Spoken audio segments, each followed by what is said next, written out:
नमस्कार, एबीपी गंगा देख रहे हैं आप। हाथरस की पीड़ित मामले में एबीपी गंगा लगातार आपको इस मामले से जुड़े तथ्य न केवल सावधानी के साथ रख रहा है, बल्कि इसमें आते ट्विस्ट की पूरी पड़ताल करके आप तक पहुंचाने की कोशिश कर रहा है।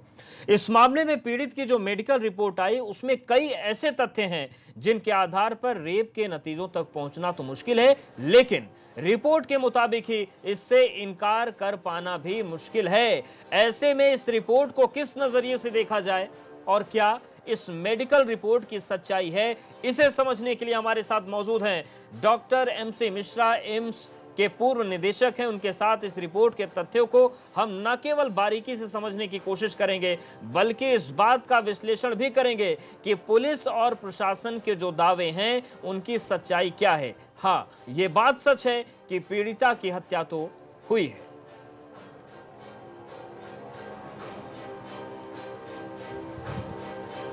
और सीधे रुख करेंगे हम डॉक्टर एमसी मिश्रा जी का, पूर्व निदेशक एम्स। सर, बहुत आपका स्वागत है एबीपी गंगा पर। सबसे पहला सवाल आपसे यही, जिस तरीके से मेडिकल रिपोर्ट सामने आई है उसके बाद ये बताने की कोशिशें हो रही हैं कि रेप नहीं हुआ, लेकिन चूंकि दर्शकों तक हर सच को हम पहुंचाएं, इसलिए रिपोर्ट के बारे में हम आपसे समझना चाहते हैं। ये जो रिपोर्ट है, पहली नजर में जब आप देखते हैं तो आपको क्या समझ में आता है? रेप हुआ है या नहीं हुआ है? देखिए, ये जो घटना है ये 14 सितंबर की है जी। और जो मेडिकल एग्जामिनेशन हुआ है फॉरेंसिक एक्सपर्ट्स के द्वारा वो 22 सितंबर को हुआ है। जी। तो पूरे 8-9 दिन का गैप है जिसमें सीमेन मिलने की संभावना कम हो जाती है। जी। और ये ज़रूर है जो ये मेंशन किया गया है कि फोर्स इस्तेमाल हुआ है क्योंकि चोट के निशान है पीड़िता के पीठ पे। जी। और साथ में उसमें ये भी उन्होंने कुछ सैंपल लेकर के फोरेंसिक साइंस लेबोरेटरी भेजे हैं। जी। उसकी प्रतीक्षा करनी पड़ेगी ये कंफर्म करने के लिए कि जिन लोगों को नामजद किया गया है उनका कोई उसमें अंश मिलता है कि नहीं मिलता है। जी। तो बाकी ऐसा कुछ और मेंशन नहीं है। प्राइवेट पार्ट्स पे उन्होंने नॉर्मल लिखा है, लेकिन पेनिट्रेशन हुआ कि नहीं हुआ ये फोरेंसिक साइंस लेबोरेटरी की रिपोर्ट के बाद ही इसका खुलासा हो पाएगा। बिल्कुल सर, पॉइंट नंबर 16 है जिसमें पेनिट्रेशन का जिक्र किया गया है। कंप्लीट है या अटेम्प्टेड है तो कंप्लीट लिखा गया है, पेनिट्रेशन का तरीका लिखा गया है। तो क्या पॉइंट नंबर 16 से कुछ साफ हो पा रहा है कि इसे हम अभी किसी निष्कर्ष तक पहुंच पाए? उसमें सिर्फ यही है कि कोई चोट पहुंचाने के प्रयत्न नहीं किया गया किसी फॉरेन ऑब्जेक्ट से। तो अगर पेनिट्रेशन हुआ भी है तो वो पीनिस से हो सकता है। जी। तो क्या इस 16वें पॉइंट से हम किसी अभी निष्कर्ष तक नहीं पहुंच सकते? हमें फॉरेंसिक नहीं, रिपोर्ट का इंतजार करना पड़ेगा? हाँ बिल्कुल, क्योंकि जब तक कोई सीमेन का या तो अंश मिल जाए उसमें और ये मैच कर जाए उसके डीएनए से, जी। तो तब आसान हो जाएगा ये कहना कि पेनिट्रेशन हुआ है और किसका हुआ है, बिल्कुल। किस किस का हुआ है। बिल्कुल सर, लेकिन जैसा कि आपने कहा कि 14 तारीख की घटना है, फिर 22 तारीख को एग्जामिन किया गया, ऐसे में संभावना बहुत कम है कि कुछ ऐसा सीमेन मिले। क्या कोई ऐसा तरीका है कि हम संभावना मान सकते हैं कि कोई ऐसा सबूत मिल जाएगा जिससे चीजें साबित हो सके? संभावना है या नहीं? नहीं, इसमें बस यही है कि सपोज पेशेंट को चोट लगी है, जी। तो अगर जो इसमें दोषी हैं जिनको नामजद किया गया है उनका भी एग्जामिनेशन किया जाए और उसमें देखा जाए उनके शरीर पे कोई निशान है, पीड़िता ने कोई अपने को बचाने का प्रयत्न किया हो, और या पीड़िता के इस जो चोट लगी है उसका कोई स्किन का अंश उनके नाखूनों में हो। लेकिन अब वो भी चूंकि 8-9 दिन हो गए हैं तो उसका भी मिलना लगभग असंभव है, क्योंकि अब सब लोग हाथ धो लेते हैं, नहा धो लेते हैं। ये तो इमीडिएट जब तक ना हो ये एग्जामिनेशन जी। तभी कोई रिजल्ट उसमें पॉजिटिव निकल सकता है, डीएनए वगैरह की भी अगर टेस्ट करें तो। जी। बिल्कुल सर, जिस तरीके से 22 तारीख की रिपोर्ट आई है, ऐसे में जब इस तरीके के मामले होते हैं, इस तरीके के आरोप होते हैं, तो जो पहली रिपोर्ट पुलिस दर्ज करती है, उसके बाद जो मेडिकल होता है वो बड़ा महत्वपूर्ण होता है। लेकिन इस मामले में पुलिस ने रिपोर्ट पहले दर्ज नहीं की, आनाकानी करती रही। तो ये जो पूरी परिस्थितियां हैं, तो हम क्या माने कि ये जो देरी है, ये देरी न्याय की उम्मीदों पर भारी पड़ सकती है आने वाले वक्त में, अगर बिल्कुल, कुछ नहीं मिला तो? ये बिल्कुल हम लोग देखते हैं रेगुलरली कि अगर देरी होती है रिपोर्ट एफआईआर होने में और मेडिकल एग्जामिनेशन होने में, उसमें बहुत सारे सबूत नष्ट स्वतः हो जाते हैं प्राकृतिक रूप से, और लोग उसको कर भी देते हैं जी। नष्ट। तो फिर उससे ये बिल्कुल है कि हमें मदद नहीं मिलती है लोगों को पिन डाउन करने में कि उन्होंने ये जो क्राइम है किया है कि नहीं किया है। लेकिन अब चूंकि इसमें नामजद हैं कुछ लोग, तो ये बात तो सीरियस है जी। और गंभीर रूप से इसका इन्वेस्टिगेशन होना चाहिए पुलिस के द्वारा, और इसमें काफ़ी कुछ निकलने की संभावना हो सकती है। बिल्कुल। सर, जिस तरीके से हम इस रिपोर्ट को अगर देखें, तो गर्दन पर जो चोट का ज़िक्र है वो पूरी तरीके से किया गया है। इसके अलावा बिल्कुल, जी, वो स्ट्रैंगुलेशन का भी प्रयत्न किया गया है। जी। दोनों तरफ राइट और लेफ्ट दोनों में जो मार्क मिले हैं स्ट्रैंगुलेशन के, तो वो भी बहुत कुछ कहते हैं। बिल्कुल सर, अगर हम मेडिको लीगल टर्म्स से समझने की कोशिश करें, तो क्या जो गर्दन पर चोट के निशान है, उसके अलावा जो पीठ और कमर का हिस्सा है, उस पर 4 चोटों का ज़िक्र है।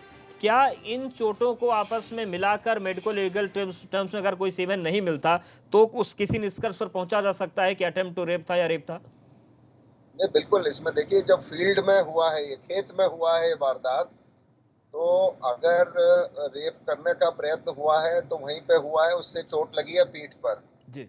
और फिर उसको गला घोंट के मारने का प्रयत्न है। जी, मतलब क्या हम सर ये समझ सकते हैं कि अगर जो सीमेंस की बात कर रहे हैं वो नहीं भी मिले, तो गले की चोट, पीठ की चोट, इन बिल्कुल, चीज़ों को आपस में मिलाकर भी जो रेप की बात है, उसको पुष्ट किया जा सकता है पुलिस की तरफ से। ये पुलिस पुष्ट बिल्कुल। करेगी या जो फॉरेंसिक टीम जाँच करेगी, उसकी तरफ से कुछ रिपोर्ट दी जाएगी, ये भी समझना चाहेंगे?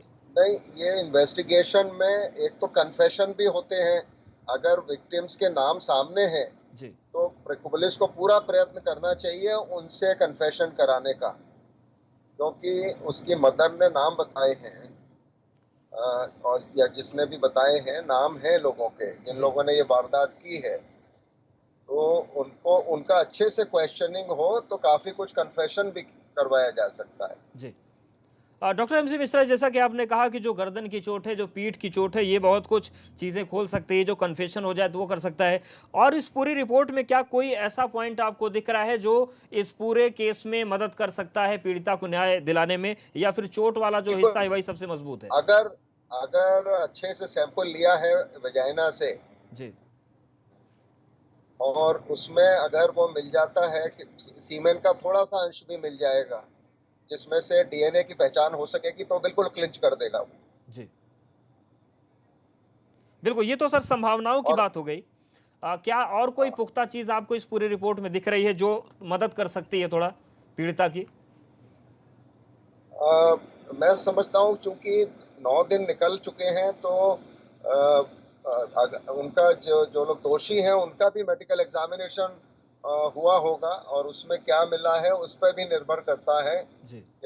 और दूसरे अगर पीड़िता के शरीर पे कोई दूसरे बाल वगैरह मिले हैं, वो भी केयरफुली उनका भी डीएनए टेस्ट कराया जा सकता है।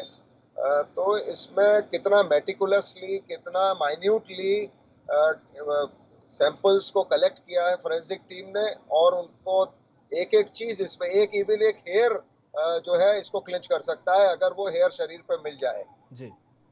बिल्कुल। सर, ये भी आपसे जानना चाहेंगे कि जिस तरीके से मेडिकल रिपोर्ट सामने आई, पीड़िता का आज देहांत हो गया सफदरजंग अस्पताल में, जो प्रशासन की तरफ से बताने की कोशिश हो गई कि रेप की पुष्टि इसमें नहीं हुई है और जीभ काटने की बात सामने नहीं आई है, तो क्या रेप की पुष्टि नहीं हुई है, ये कहना भी अभी जल्दबाजी है प्रशासनिक स्तर पर या किसी भी स्तर पर?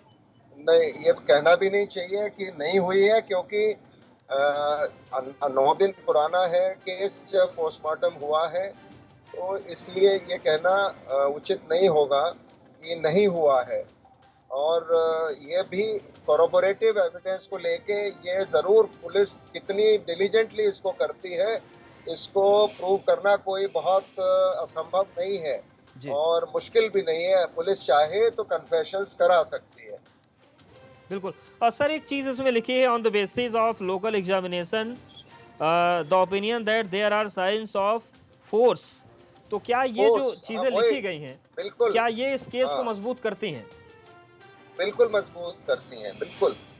क्योंकि फोर्स यूज़ हुआ है तो किस लिए फोर्स यूज़ हुआ है? 4 लोग उससे लड़ाई थोड़ी करेंगे। जी तो फोर्स किस बात के लिए यूज किया? फोर्स किया गया होगा उसको जमीन पे लिटाने के लिए, उसको फिर फोर्सफुली पकड़ने के लिए। तो फोर्स का तो सीधा सीधा है कि कुछ ना कुछ सेक्सुअल असॉल्ट हुआ है विक्टिम का। बिल्कुल, शुक्रिया सर हमारे साथ जुड़ने के लिए और रिपोर्ट्स को बेहतर ढंग से समझाने के लिए कि किस तरीके की चीज़ें निकल कर सामने आ रही है। यहाँ पर वक्त हेडलाइंस का है।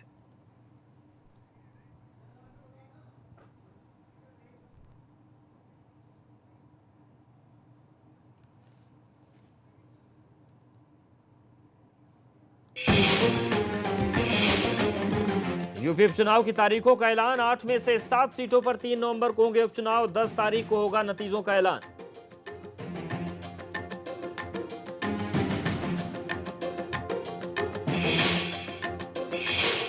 हाथरस में दलित युवती की हत्या के मामले में हैरान करने वाला खुलासा, पीड़िता के साथ रेप की घटना की पुष्टि नहीं हुई। एबीपी गंगा पर बोले एम्स के पूर्व डायरेक्टर, एफएसएल रिपोर्ट से किसी नतीजे पर पहुंचा जाएगा।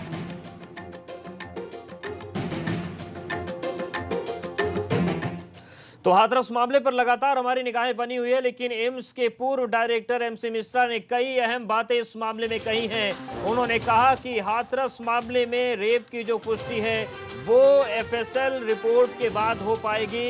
कई महत्वपूर्ण बातें कही हैं उन्होंने, हम आपको विस्तार से बताते हैं।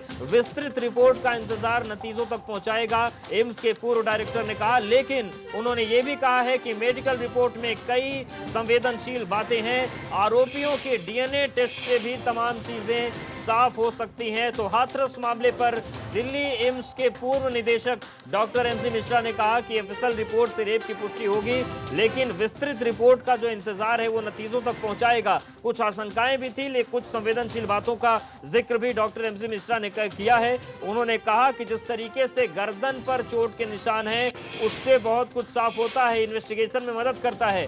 जो पीड़िता के पीठ पर निशान पाए गए हैं वो भी इन्वेस्टिगेशन को आगे बढ़ाते हैं, लेकिन रेप नहीं हुआ ये कहना जल्दबाजी होगी। उन्होंने ये भी कहा है और ये भी बताया है कि जिस तरीके से फोर्स शब्द का इस्तेमाल मेडिकल रिपोर्ट में हुआ है वो ये बताता है कि कहीं न कहीं कुछ गड़बड़ियां हैं और सेक्सुअल असॉल्ट की कोशिश की गई है। हमारे साथ अनुभव जुड़ गए। अनुभव, जिस तरीके से हाथरस का ये पूरा मामला है कि एक तरफ तो ये हड़बड़ी ये मच गई बताने की कि रेप की पुष्टि नहीं हुई है, लेकिन जिस तरीके से एबीपी गंगा से अभी एम्स के पूर्व निदेशक ने बात की और साफ तौर से कह रहे हैं कि बहुत कुछ एफएसएल की रिपोर्ट पर निर्भर करेगा, लेकिन ये कह देना कि रेप की पुष्टि नहीं हुई है ये बहुत जल्दबाजी है।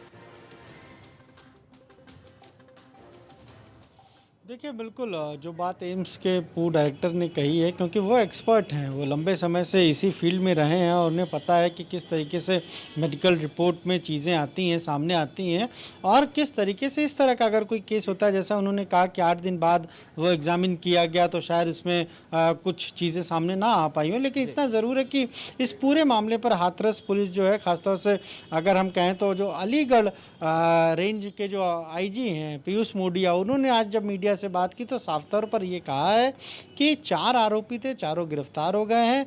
मेडिकल रिपोर्ट में कोई रेप की पुष्टि नहीं हुई है, लेकिन जो सैंपल है उसको फॉरेंसिक लैब में जांच के लिए भेजा गया है, वो सैंपल भेज दिया गया है और अब उस रिपोर्ट का इंतज़ार है। वही बात एम्स के जो पूर्व डायरेक्टर हैं उन्होंने भी यही कहा है कि एफएसएल की जब रिपोर्ट आएगी वो काफ़ी महत्वपूर्ण हो जाएगी, तो उसका इंतज़ार करना पड़ेगा, क्योंकि पुलिस ने अपनी तरफ से वो एफएसएल को भेज दी है, वो सैंपल भेज दिया है और अब उसी रिपोर्ट का इंतज़ार है, उसी से पता चलेगा कि क्या आखिर रेप हुआ था या नहीं हुआ था। लेकिन अभी फ़िलहाल जो पुलिस ने अपनी तरफ से बयान जारी किया है उसमें साफ तौर पर इस बात का जिक्र है कि रेप नहीं हुआ था।